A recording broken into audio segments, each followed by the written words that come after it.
एक लड़की थी। वह बड़ी सुंदर थी। शरीर उसका पतला था, रंग गोरा था, मुखड़ा गोल था, बड़ी बड़ी आंखें कटी हुई अंबियों जैसी थीं।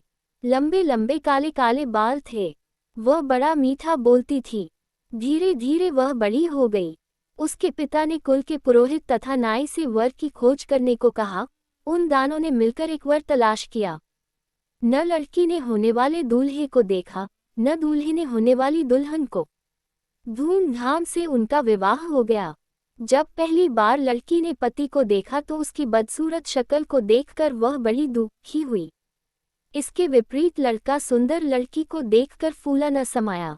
रात होती तो लड़की की सास दूध औटाकर उसमें गुड़ या शक्कर मिलाकर बहू को कटोरा थमा देती और कहती, जा अपने लाड़े पति को पिला। वह कटोरा हाथ में लेकर पति के पास जाती और बिना कुछ बोले चुपचाप खड़ी हो जाती।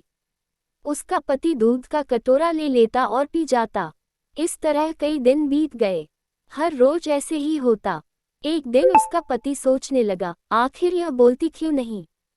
उसने निश्चय किया कि आज इसे बुलवाए बिना मानूंगा नहीं। जब तक ये कहेगी नहीं कि लो दूध पी लो, मैं इसके हाथ से कटोरा नहीं लूंगा। उस दिन रात को जब वह दूध लेकर उसके पास खड़ी हुई तो वह चुपचाप लेटा रहा।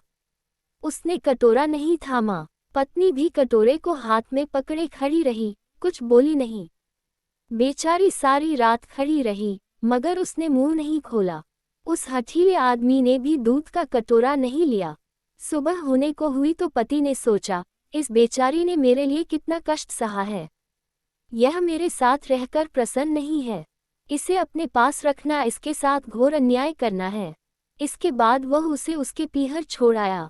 बेचारी वहां भी प्रसन्न कैसे रहती। वह मन मन ही कुलती। वह घुटकर मरने लगी। उसे कोई बीमारी न थी। वह बाहर से एकदम ठीक लगती थी। माता पिता को उसके विचित्र रोग की चिंता होने लगी।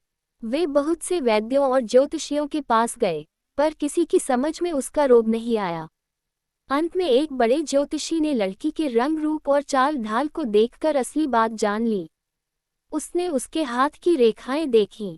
ज्योतिषी ने बताया, बेटी, पिछले जन्म में तूने जैसे कर्म किए थे, तुझे ठीक वैसा ही फल मिल रहा है। इसमें न तेरा दोष है, न तेरे पति का।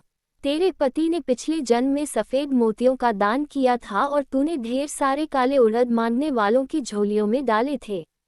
सफेद मोतियों के दान के फल से तेरे पति को सुंदर पत्नी मिली है और तुझे उड़दों जैसा बदसूरत आदमी मिला है।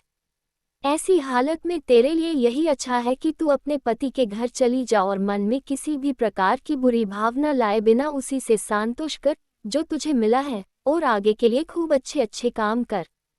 उसका फल तुझे अगले जन्म में अवश्य मिलेगा। ज्योतिषी की बात उस लड़की की समझ में आ गई और वह खुश होकर अपने पति के पास चली गई। वे लोग आनंद से रहने लगे।